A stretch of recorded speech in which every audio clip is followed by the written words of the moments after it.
하나님 말씀 잠언 22장입니다.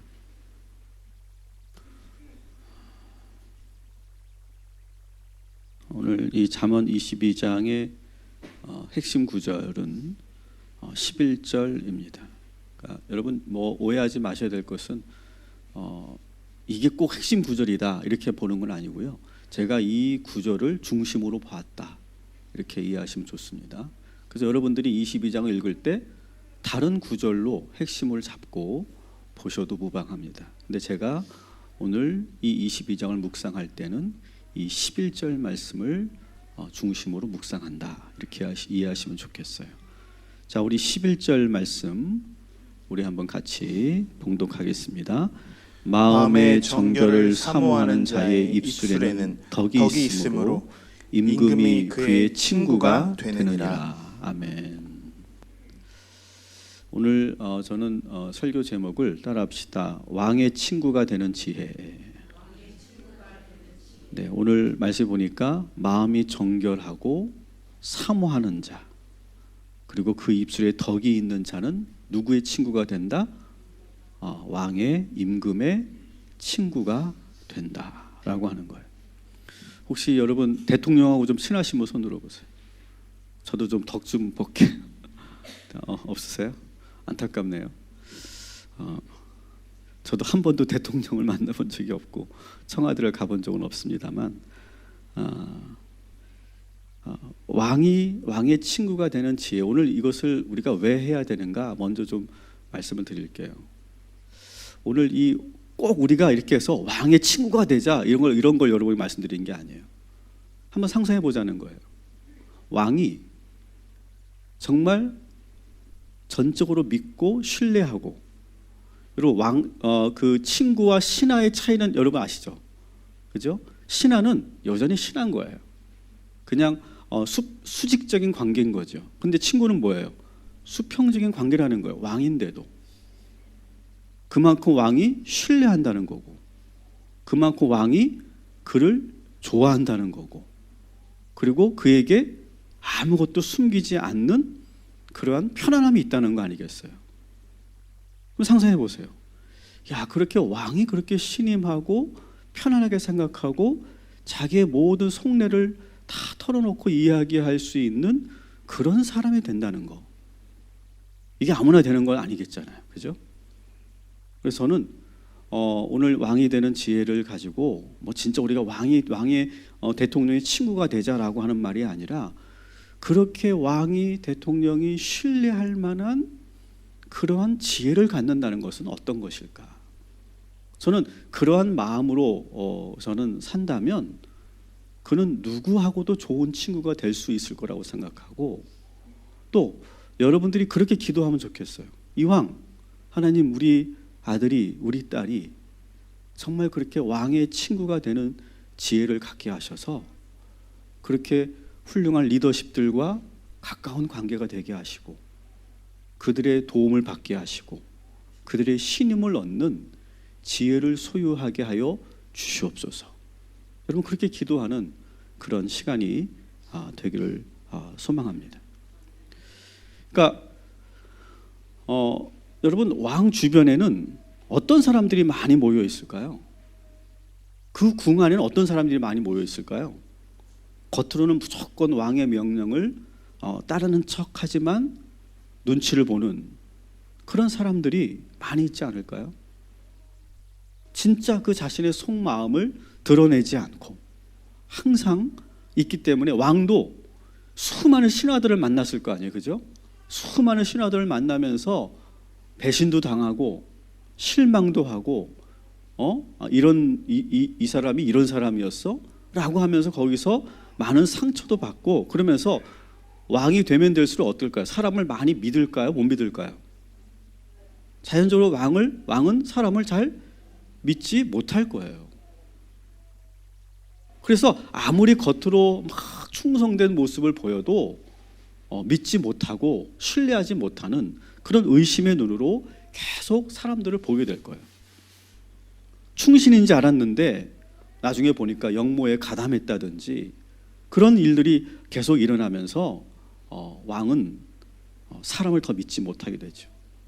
그러다 보면 왕에게는 믿지 못하는 병이 생기기도 하고 또 항상 그러다 보니까 왕은 외로울 수밖에 없죠.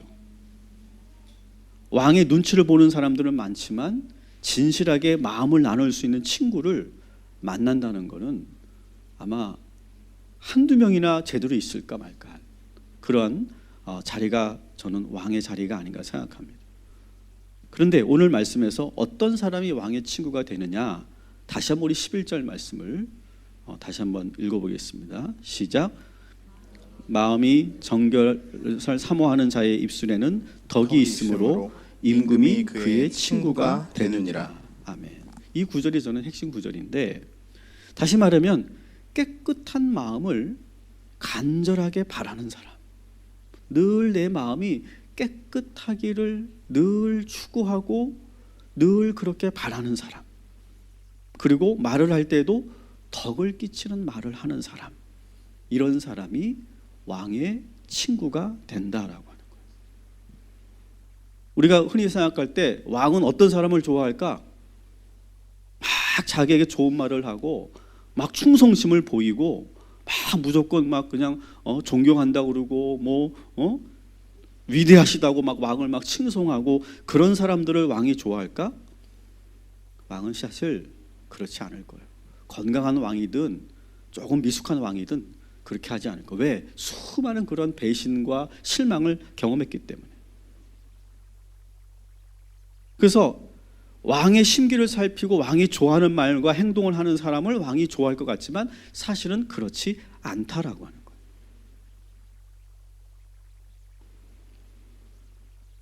오히려 그런 사람들은 가까이 두기는커녕 오히려 경계하고 멀리하는 그러한 태도를 취할 때가 많이 있죠.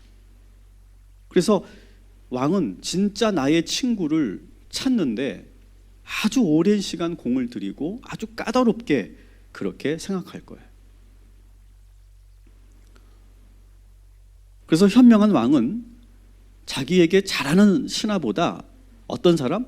마음이 깨끗한 사람, 늘 나의 마음, 자신의 마음을 가꾸는 사람, 그런 사람들을 좋아한다는 거예요. 그리고 말 한마디 한마디도 아주 신중하면서도 지혜롭게 하는 그런 사람을 내심 좋아하고 저 사람은 나의 친구가 되면 좋겠다, 그런 생각을 한다는 거죠. 자, 오늘 이 22장에서 그 내용을 우리가 좀 더 구체적으로 살펴볼 건데요. 왕의 친구가 되기 위해서는 어떤 사람이 되느냐? 용기를 가지고 진실하게 말할 수 있어야 돼요. 14절 우리 한번 같이 읽어볼게요. 시작. 음녀의 입은 깊은 함정이라 여호와의 노를 당한 자는 거기 빠지리라. 아멘. 여러분, 잠언에서 주로 자주 음녀가 나오잖아요. 음녀는 사람을 유혹하는 그런 사람의 상징이죠. 근데 이 음녀의 특징, 잠언에서 말하는 음녀는 아주 섹시하고 예쁜 여자가 아니라 말을 아주 너무 번드르하게 잘하는 사람, 그런 사람이죠. 우리가 이미 봤던 잠언 5장 3절부터 5절에 이 음녀의 특징을 소개하고 있습니다. 같이 읽어볼게요. 대저 음녀의 입술은 꿀을 떨어뜨리며 그의 입은 기름보다 미끄러우나 나중은 숯같이 쓰고 두 날 가진 칼날이 날카로우며 그의 발은 사지로 내려가며 그의 걸음은 스올로 나아가나니. 아멘. 겉으로는 막 그 말이 되게 번드르하고 기분 좋고 달콤해요. 근데 그 말을 계속 듣고 그 말에 왕이 현혹되면 어떻게 된다? 나중에 쑥 같고 두 날 가진 칼같이 날카로워서 아주 큰 그런 봉변을 당하게 된다라고 하는 거예요. 그러니까 궁에는 아주 이런 간사한 사람들이 득실득실할 거예요. 절대 속을 드러내지 않고 왕에게 무조건 아부하는 사람들이 가득할 거예요. 왕이 어떤 그런 결정을 하고 정책을 공포할 때도 이게 사실은 왕도 완벽하지 않으니까 이게 잘못된 그런 결정이라는 것을 신하들이 아는데 간신을 어떻게 합니까? 말하지 않는 거예요. 괜히 내가 여기서 말했다가 불이익을 당하고 내가 오히려 숙청을 당할 거라고 생각하기 때문에 말을 안 하는 거예요. 잘못된 건데 잘못됐다고 말하지 못하는 그런 신하들이 득실거리는 그것이 바로 궁이죠. 그런데 그 중에서도 꼭 한 사람 정도의 그런 소신 있는 그런 신하들이 있습니다. 그런데 왕은 아무도 말하지 않고 침묵할 때, 자기가 뭔가 잘못된 결정을 했을 때, 그럴 때 진실하게 그래도 용기를 가지고 말할 수 있는 사람을 내심 기뻐한다는 거예요. 우리 17절 18절 우리만 같이 읽어볼게요. 시작. 귀를 기울여서 지혜 있는 사람의 말을 듣고 나의 가르침을 너의 마음에 새겨라. 그것을 깊이 간직하며 그것을 모두 너의 입술로 말하면 너에게 즐거움이 된다. 아멘. 여러분, 우리는요 2가지 지혜를 다 가져야 돼요. 오늘 이 구절을 통해 담대하게 진실을 말할 수 있는 그런 지혜로운 사람들이 되기를 소망합니다. 그래서 저는 우리 자녀들에게도 침묵만 하지 말고 진실하게 그 공동체를 위해서, 자신의 조직을 위해서 말할 수 있는 그런 믿음의 담대함을 갖고, 그리고 그것을 잘 말할 수 있는 지혜를 갖게 해달라고 기도해야 될 줄 믿습니다. 여러분, 우리나라에 지금 여러 고위 공직자들과 공무원들이 그 위의 리더십의 그러한 그 명령에 따라서 그냥 수동적으로 같이 거기에 연루되고 개입됐다가 같이 엮여서 어려움을 당하는 그런 일들이 얼마나 많이 있습니까? 그런데 그때 만일 죄송합니다, 이것은 제가 생각하기에 아닌 것 같습니다, 이것은 법적으로 부당하다고 생각합니다 라고 말할 수 있는, 잘못 말하다 잘리겠지만 그래도 그거를 말할 수 있는 그러한 그 믿음의 지혜, 이것이 필요하다는 거죠. 그리고 또 왕은 어떤 왕이 되느냐? 더 신중하고 겸손하게 그 신하들의 말을 귀담아 들을 수 있는, 그래서 한 번 더 생각하고 더 많이 연구하는 왕이 되어야 되는 거예요. 여러분, 우리도 마찬가지예요. 일상에서 정말 내 주장, 내 고집대로만 사는 것이 아니라 누군가가 나에게 진심 어린 충고를 하면, 조언을 하면 조금은 그것이 불편하지만 그것을 내가 듣고, 그리고 내가 고민하고, 그리고 그래, 이게 말씀적으로, 성경적으로, 복음적으로 맞는 말이지 라고 여러분이 인정이 되신다면 그 충고가 조금은 자존심 상하고 아프다 할지라도 그것을 귀 기울여 들을 수 있는 저와 여러분이 되기를 주님의 이름으로 축원합니다. 그것이 상당히 쉽지 않다는 것 저도 알고 여러분도 알아요. 그러나 왕은 더욱더 중요하다는 거죠. 옛날에 오나라가 있었어요. 오나라의 왕 부차가 제 나라를 치러 가는 도중에 깜빡 졸다가 꿈을 꾸었어요. 근데 그 꿈이 너무 이상해서 그의 신하였던 공손성이라고 하는 신하에게 야, 이 꿈의 이 의미가 뭐냐 이렇게 물었어요. 근데 그 꿈 이야기를 듣고서 이 공손성이 이렇게 말합니다. 대왕께서는 군사 행동을 지금 중지하시고 지금부터 덕을 쌓으시기 바랍니다. 그리고 월왕 구천에게 진심으로 사죄하시고 그렇게 행하시면 우리나라가 보존되고 그리고 큰 그런 기회를 얻을 수 있을 것입니다. 이렇게 말했어요. 근데 지금 전쟁하러 가는데 군사 행동을 멈추고 오히려 자중하고 그리고 사죄하라고 하니 이게 화가 나잖아요. 그래서 이 오나라 왕이 그 공손성을 죽였어요. 후에 이 오나라는 전쟁 때문에 쇠약해졌고 그리고 나라가 무너지면서 이 부차 왕은 결국 자살하고 끝났다라고 하는 이야기예요. 여러분, 우리가 살면서 잘 들어야 하고 귀담아 귀 기울여야 하고 그것을 내 것으로 인정할 수 있는 그러한 우리의 몸과 우리의 마음과 우리의 귀가 되기를 주님의 이름으로 축원합니다. 그리고 주변에 여러분 나에게 막 좋은 얘기만 해주고 무조건 내 편만 들어주는 그런 사람만을 내가 좋아하는 것이 아니라 그렇게 내가 직원도 할 수 있고 그리고 나에게 정말 이것은 잘못되었다라고 말해줄 수도 있는 그런 사람들이 주변에 꼭 있기를 바랍니다. 그것이 지혜로운 것 같아요. 그래서 왕은 20절을 한번 읽어볼게요. 20절 21절 시작. 내가 너에게 훈계와 지식이 담겨있는 아름다운 교훈을 써주지 않았느냐. 이는 내가 진리의 말씀을 깨달아서 너에게 묻는 사람에게 바른 대답을 할 수 있게 하려 함이다. 아멘. 왕은 어떻게 해야 되느냐? 훈계와 지식에 담긴 아름다운 교훈을 늘 배워야 된다. 끊임없이 그것을 배워야 된다. 그래야 진리의 말씀을 깨닫고 그리고 올바른 판단과 말을 할 수 있다. 그리고 또한 왕의 친구가 되려면 늘 그렇게 공부하고 마음을 잘 다스릴 수 있는 그런 사람이 되어야 된다. 현명한 왕은 어떤 사람이냐?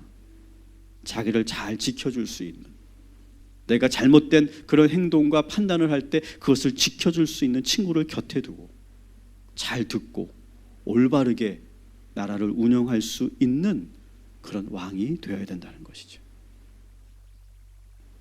자, 그런데 우리가 진실을 말하는 그런 신하가 친구가 되는 것도 중요하지만 무턱대고 그렇게 함부로 비판하고 무례하게 경우 없이 말하면 어떻게 됩니까?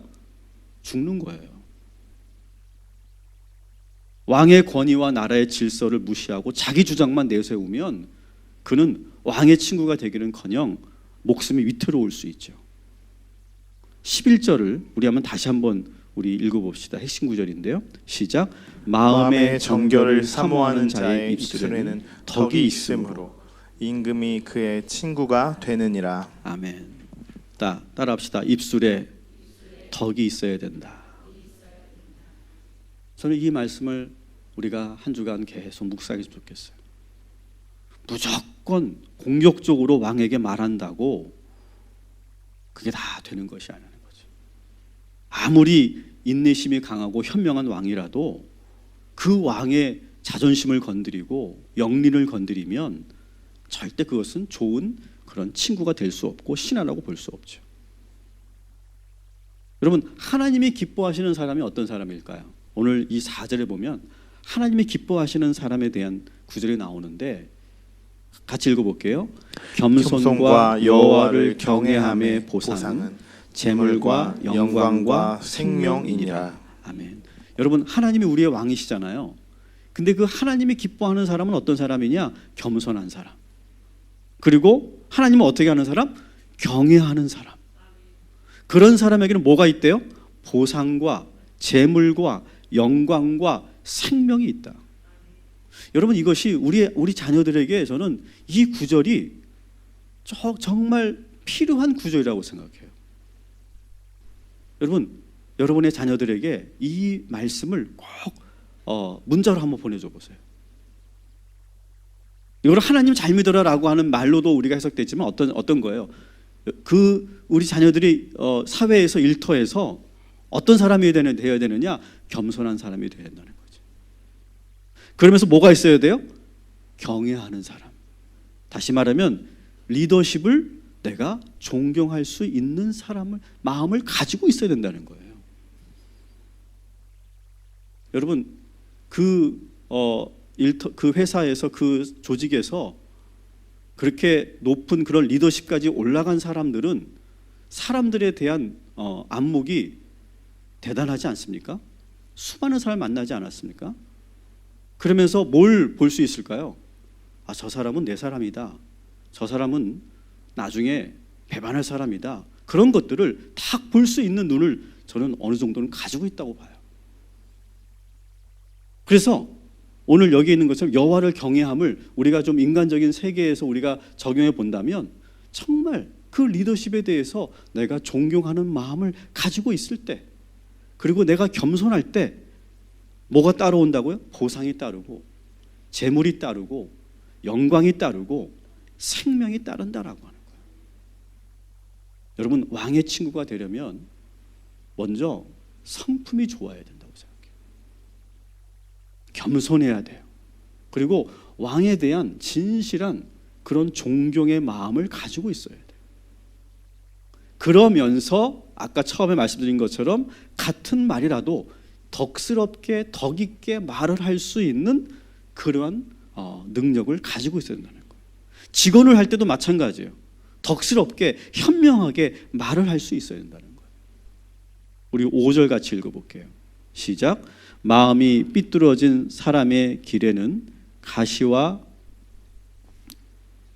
5절 시작. 마음이 삐뚤어진 사람의 길에는 가시와 올무가 있으나 자기의 영혼을 지키는 사람은 그런 길을 멀리한다. 24절 성급한 사람과 사귀지 말고 성을 잘 내는 사람과 함께 다니지 말아라. 아멘.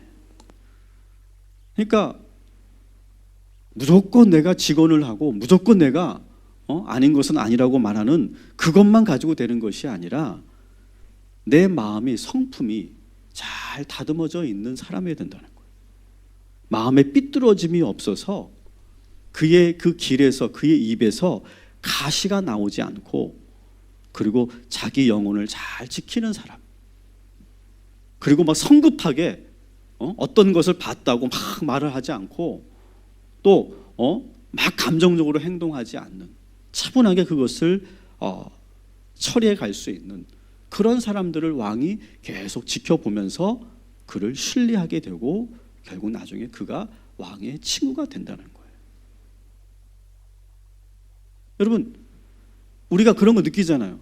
저 사람이 나를 정말 사랑해서 정말 나를 정말 위하는 마음으로 하는 그런 조언인지, 그냥 나에게 그냥 감정적으로 하는 그런 비판인지 여러분 느끼죠? 알 수 있죠? 우리가 다 압니다. 이제 우리가 어느 정도 인생을 살았으니까. 그래서 정말 진심으로 나에게 그렇게 정말 덕스럽게, 그러면서도 나에게 내가 들어야 할 말을 하는 사람이 우리 주변에 있어야 되고, 그 말을 잘 들을 수 있어야 돼요. 그리고 우리는 또 그 말을 할 때도 정말 그 말을 잘 할 수 있는 그러한 입술의 능력을 가지고 있어야 되죠. 그래서 저는 부목사 생활을 하면서 배운 것 중에 하나가 어떻게 말할까? 똑같은 말이라도 내가 어떻게 보고할까? 표정은 어떻게 할까? 자세는 어떻게 할까? 그런 것들을 참 많이 고민하고 생각했던 것 같아요. 그냥 같은 거라도 그냥 보고서를 가져갈 때도 이렇게 하는 것이 아니라 이 보고서를 내가 준비할 때도 어떤 마음으로 하고 내가 어떻게 이것을 드려야 될까? 그런 것들을 저는 많이 생각했고, 또 들어가서 내가 첫 번째는 무슨 얘기를 하고 두 번째는 무슨 얘기를 하고 세 번째 무슨 얘기를 해야지. 그런 생각들을 참 많이 하면서 훈련하고 노력하고 그리고 했던 것 같아요. 여러분, 우리 자녀들이 사회에서 이런 것이 꼭 필요하죠. 그 마음속에 뭐가 있어야 되느냐? 겸손함과 뭐가 있어야 된다고요? 존경하는 마음. 그걸 가지고 있어야 된다는 거예요. 그것이 느껴질 때 어떻게 됩니까? 이 사람은 나의 친구가 되어주면 좋겠다. 그런 마음을 갖는다는 거죠. 왕은 사실은 공적으로 노출된 사람이기 때문에 외로울 수밖에 없어요. 그래서 누군가에게 자신의 약점이 드러나는 것을 상당히 힘들어합니다. 위험하다고 생각해요. 그래서 자기의 약점을 드러낼 수 없기 때문에 점점점 외로운 삶을 살 수밖에 없어요, 왕은. 근데 누군가에게 자신의 약점을 안심하고 내놓을 수 있는 친구가 있다는 것, 그것이 얼마나 든든한 그런 버팀목이 되겠어요. 그래서 이 왕의 친구가 되려고 하는 사람들은 입도 무거워야 되고 아주 신중해야 되고, 그리고 알고 있는 것을 말하지 않는 그러한 그 내면에 그 아주 그 훈련된 그런 성품들이 갖춰져 있는 사람들이 왕의 친구가 될 수 있는 것이죠. 저는 우리 자녀들이 일터에 나가서, 사회에 나가서, 직장에 나가서 많은 그러한 리더십들을 만나고 사람들을 만날 텐데, 그런 기도를 여러분 구체적으로 하시면 좋겠어요. 하나님, 우리 아이가 겸손하게 하시고, 그리고 자꾸 내가 부정적인 것만 보는 것이 아니라 긍정적인 것을 자꾸 보면서 내가 왜 하나님께서 나에게 이곳을 보내셨는지, 내가 여기서 무엇을 배울 수 있는지, 내가 저 리더십에게 내가 어떤 것을 내가 경험할 수 있는지, 그런 것들을 긍정적으로 보고 내가 처해 있는 곳에서 내가 충성된 마음과 신실한 마음을 가지고 살아야지, 그런 마음을 가지고 살 수 있도록 여러분의 자녀들을 위해서 꼭 기도하시기 바랍니다. 그게 지혜라는 거예요. 그게 지혜. 여러분, 세상에는요 완벽한 지도자, 완벽한 왕은 없다고 봅니다. 여러분, 오직 하나님만이 완전한 왕이시죠. 그런데 지혜로운 왕의 친구는 자신의 말로,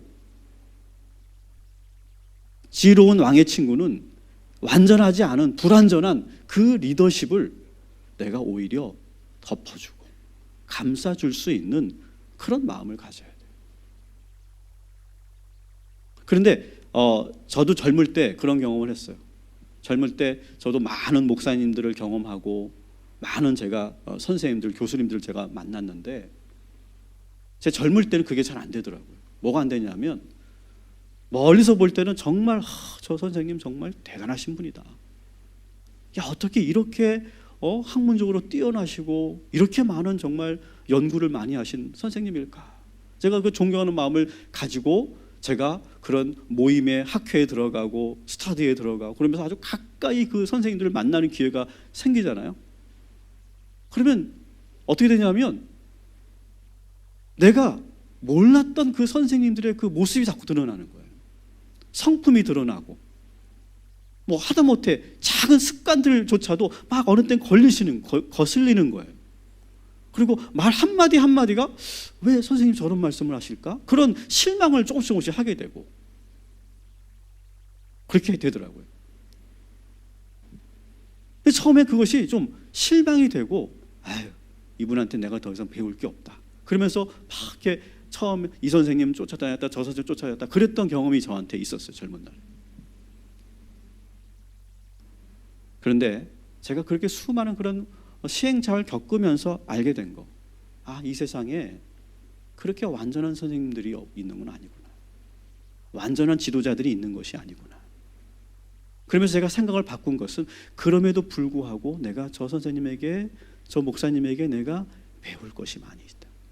그렇게 내가 바꾸고, 내가 좋은 것을 자꾸 보려고 하고 내 마음속에서 정말 내가 존경하는 마음을 가지려고 막 노력했던, 저는 그런 시간들이 있었어요. 젊은 날엔 그게 안 돼요. 하지만 우리 자녀들이 사회생활을 오래오래 하면서 많은 그런 리더십들을 만나고 많은 사람들을 만나면서 그런 마음의 여유와 그런 안목을 가지고, 그리고 내가 처해 있는 이곳에서 정말 기쁘게 감당하고 일할 수 있도록 여러분 꼭 기도해 주시기 바랍니다. 아마 말하진 않아도 우리 아이들의 마음속에 많은 그런 실망과 많은 후회와 많은 낙심이 있을 거예요. 내가 괜히 어쩌러 간 것 같아. 내가 괜히 이 일을 한 것 같아. 내가 괜히 이 직업을 택한 것 같아. 사람들이 너무 싫고 저 리더십이 난 실망스럽고 어떻게 이 사회가 이럴 수 있을까? 막 그런 말하지는 않지만 그런 일들이 참 많이 있을 거예요. 아마 여러분도 사회생활 해보시면서 느끼셨을 거예요. 그런데 그럴 때 그것을 잘 이길 수 있는 힘은 뭐냐? 내가 겸손해지는 거예요. 그러면서 내가 그 마음 속에서 그럼에도 불구하고 내가 배우고 내가 존경하는 마음을 계속 내가 유지할 수 있는 그것이 저는 왕의 친구가 되는 지혜라고 저는 믿습니다. 마지막으로 이렇게 올바른 진실한 잘못된 것을 잘못됐다고 말할 수 있는 그런 솔직함, 진실함도 있어야 되고 또 말도 그렇게 잘하고 그리고 리더십의 허물도 잘 내가 덮어주면서 내가 충성된 마음을 갖는 것도 중요한데 마지막으로 또 왕의 친구가 되기 위해서는 뭐가 있어야 되느냐? 따라합시다. 자신의 일에 능숙한 사람이어야 된다. 자, 29절을 한번 읽어볼게요. 같이 읽습니다. 시작. 내가 자기의 일에 능숙한 사람을 보았느냐? 이러한 사람은 왕 앞에 설 것이요 천한 자 앞에 서지 아니하리라. 아멘. 저도 잠언을 읽었지만 잘 몰랐던 구절이었어요. 근데 이 구절을 제가 언제 정확하게 연도는 기억나지 않지만 한 2015년, 14년 때 제가 어느 장로님에게 스피치 훈련을 받을 때 그 장로님이 주신 구절이에요.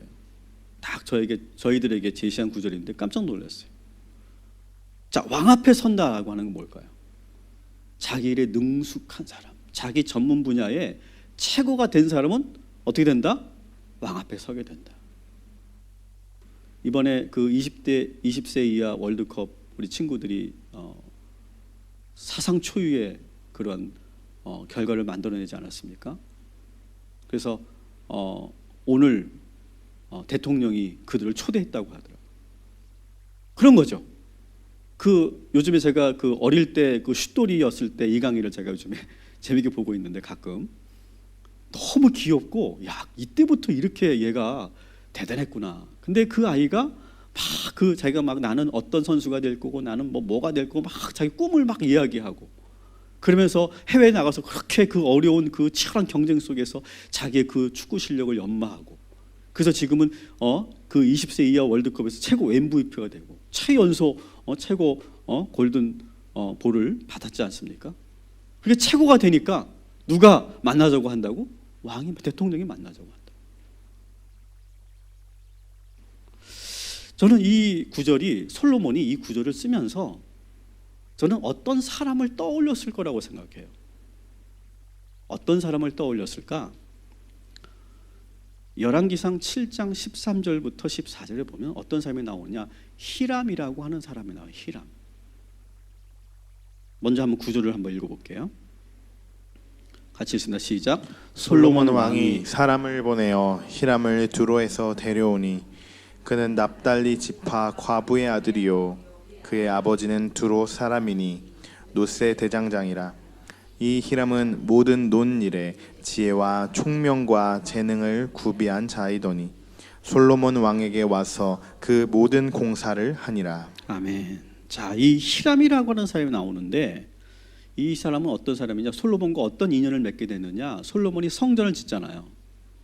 성전을 짓는데 국내에는 이 성전을 제대로 지을 수 있는 기술자가 없어요. 그래서 두로 왕에게 추천을 받는 거예요. 두로 왕이 우리나라에 아주 정말 최고의 기술자가 있다. 이 기술자를 제가 추천한다. 그래서 보내요. 그게 누구예요? 히람이에요. 히람.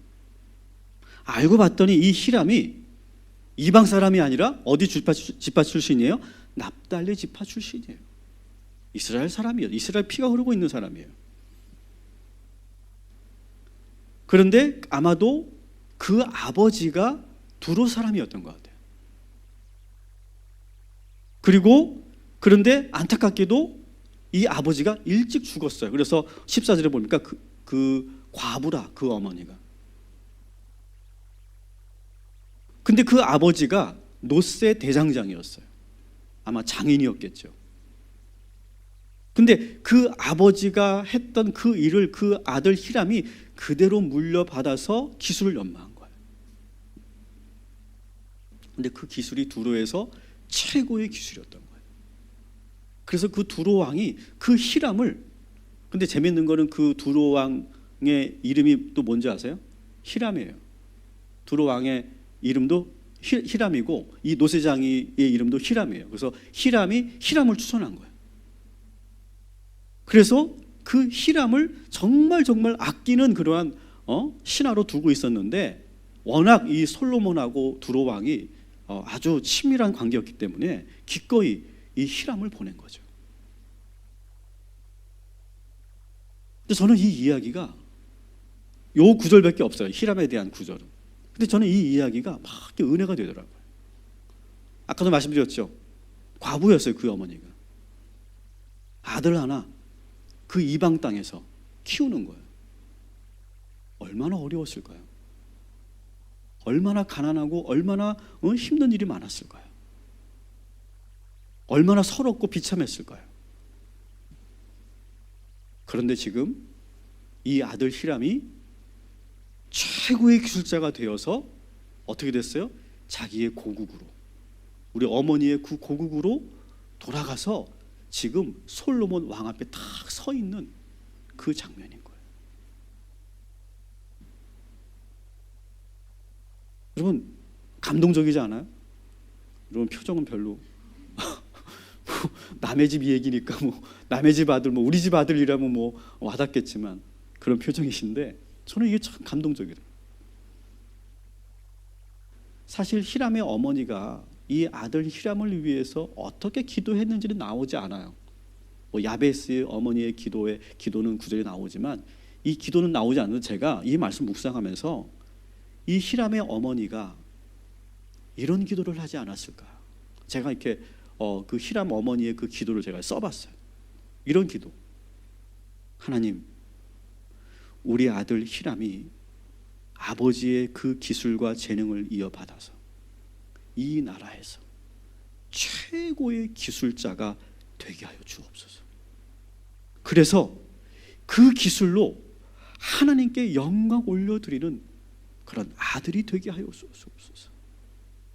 비록 우리가 지금 우리 가족이 고국 땅으로 가지 못하고 있지만 언젠가 하나님의 인도하심으로 고국 땅도 밟게 하시고 우리 아들의 그 기술이 우리 나의 고국 이스라엘에서도 귀하게 쓰임받게 하여 주옵소서. 저는 그렇게 기도했다고 저는 믿어요. 그 기도에 하나님은 응답해 주신 거예요. 그래서 히람은 이스라엘 어머니의 나라 고국으로 돌아와서 이스라엘 성전을 건축하는데 총감독이 돼요.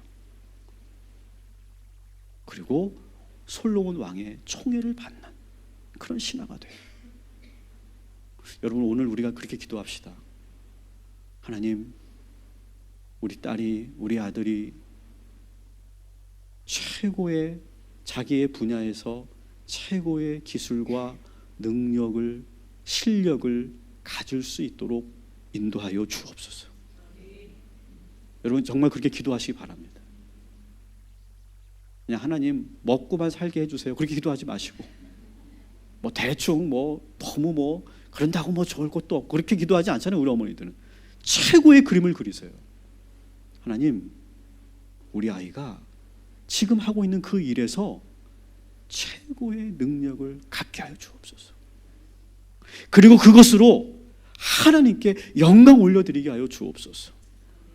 그리고 한 번 더 기도하세요. 하나님, 따라합시다. 하나님, 우리 아이가 대통령을 만나게 해주시옵소서.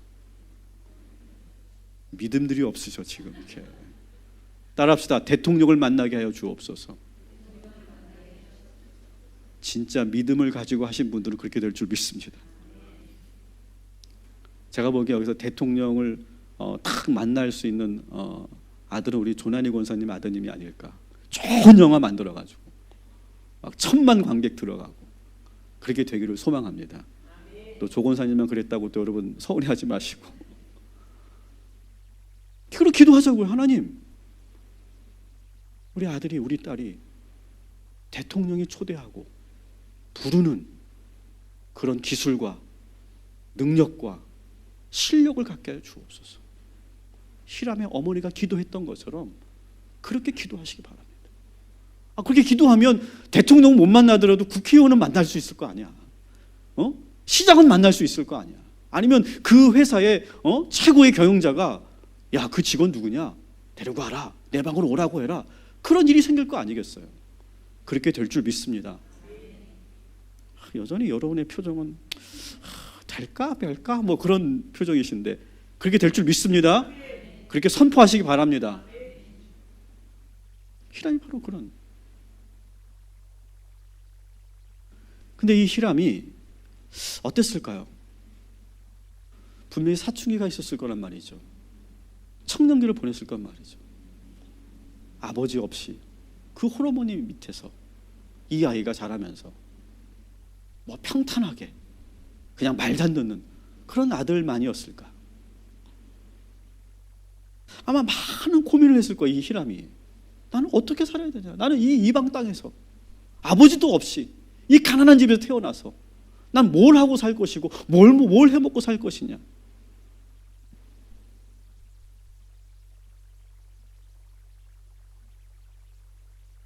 아버지는 노스의 대장장이었는데 난 그거 싫어. 난 그거 절대 못해. 제가 그랬거든요. 우리 아버지 목수셨는데 난 목수 못해. 난 싫어. 그랬거든요. 나는 아버지처럼 살고 싶지 않고 나는 어머니처럼 살고 싶지 않아. 젊은 나는 다 그렇게 생각합니다. 그리고 아버지의 삶이 어머님의 삶이 그저 그런 것 같아. 실패한 인생 같고 답답하고 왜 저렇게를 사나? 그런 말 들어보셨거나 그런 말을 해보셨잖아요. 우리가 속으로라도.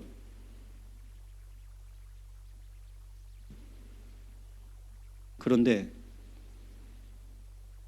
이 히람이 그렇게 판단하지 않고 아버지의 기술을 그대로 물려받았다는 거예요.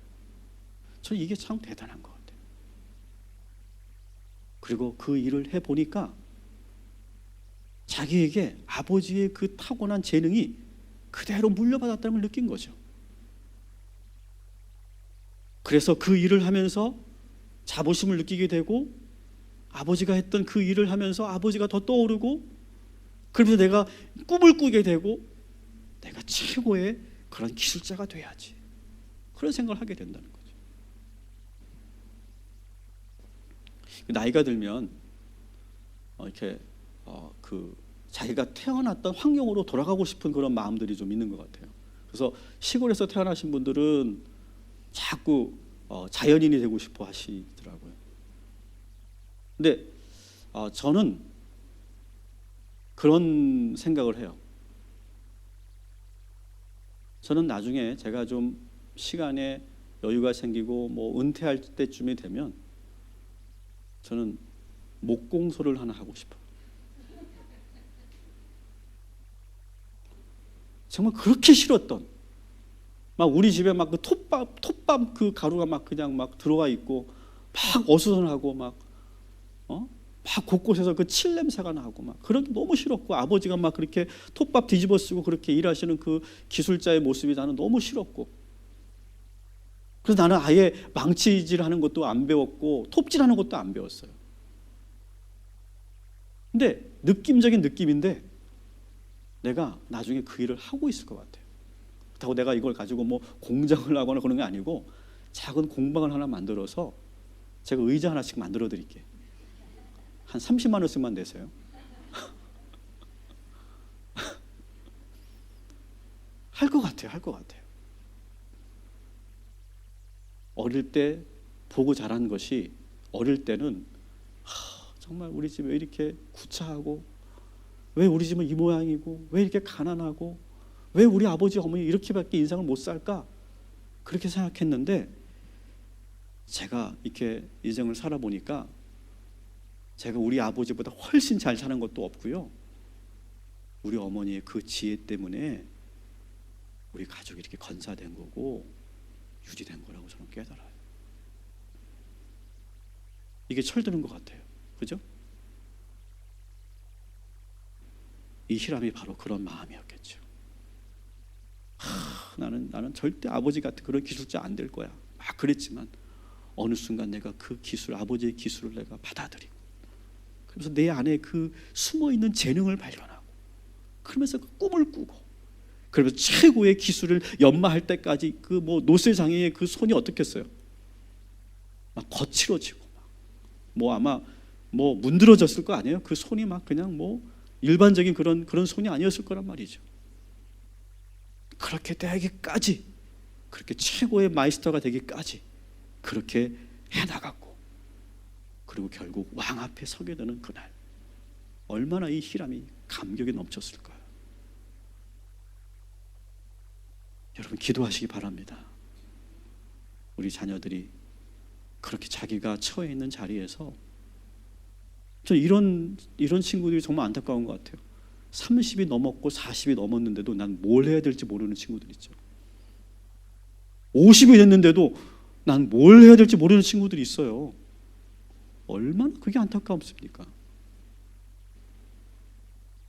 기도하셔야 돼요. 하나님, 빨리 우리 자녀들이 자기의 진로를 정하고, 그리고 그 일에서 자부심을 느끼고, 거기서 꿈을 꾸게 하시고, 최고의 실력을 연마하기 위해서 오랜 시간 인내하고 견디어가면서 최고의 실력을 갖추게 하셔서, 그래서 급기야 하나님 앞에 영광 올려드리고, 그리고 왕 앞에 서는 그런 영광을 얻게 하여 주시옵소서.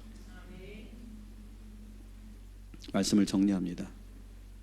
왕의 친구가 되기 위해서 세 가지를 저는 여러분들에게 말씀드렸어요.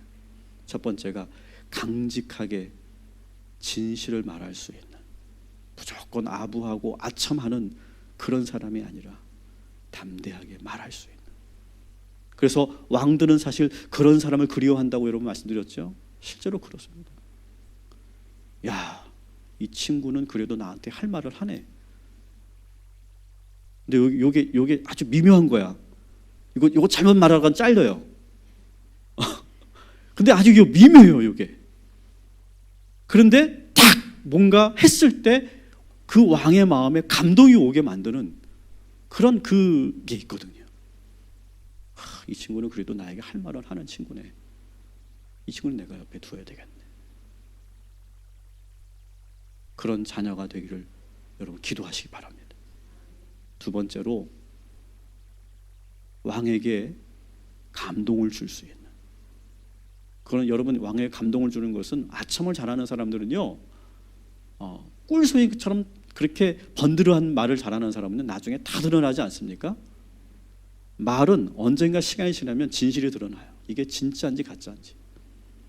그런데 감동을 줄 수 있는 그런 성품과 말의 능력과 그런 충성심을 가질 수 있을 때 왕의 친구가 될 수 있다. 마지막으로, 자기 분야에서 최고가 되는 그런 노력을 또 하고 또 하는 성실한 그런 우리 자녀들이 되기를 여러분 기도하시기 바랍니다. 여러분, 우리 예수님께서 우리들에게 너희는 이제부터 내 친구다 이렇게 말씀하신 구절이 있습니다. 요한복음 15장 14절 15절을 한번 같이 읽어보겠습니다. 시작. 너희는 내가 명하는 대로 행하면 곧 나의 친구라. 이제부터는 너희를 종이라 하지 아니하리니 종은 주인이 하는 것을 알지 못함이라. 너희를 친구라 하였노니 내가 내 아버지께 들은 것을 다 너희에게 알게 하였음이라. 아멘. 오늘 주님께서는 우리들에게 친구라고 이렇게 말씀하세요. 너희는 나의 친구다. 여러분, 우리가 주님의 친구가 되기 위해서 오늘 이 말씀을 그대로 적용해 본다면, 여러분 하나님 앞에 진실하시기 바랍니다. 진실하게 회개도 하시고, 숨김이 없게 하시고, 그리고 진실하게 주님 앞에 나의 마음을 쏟아 놓을 수 있는 그런 사람들이 되면 하나님께 우리를 친구로 삼아 주실 줄 믿습니다. 그리고 하나님을 진심으로 경외하시기 바랍니다. 존경하시기 바랍니다. 그리고 겸손한 마음으로 주님의 뜻을 순종하는 사람이었을 때 주님께서 우리를 친구로 삼아 주실 줄 믿습니다. 그리고 우리가 신앙과 우리의 영성을 더 깊이 매진하고 더 열심히 노력해 가는, 그래서 적어도 우리가 신앙에 있어서만큼은 최고의 마이스터가 되는 저와 여러분이 되기를 주님의 이름으로 축원합니다.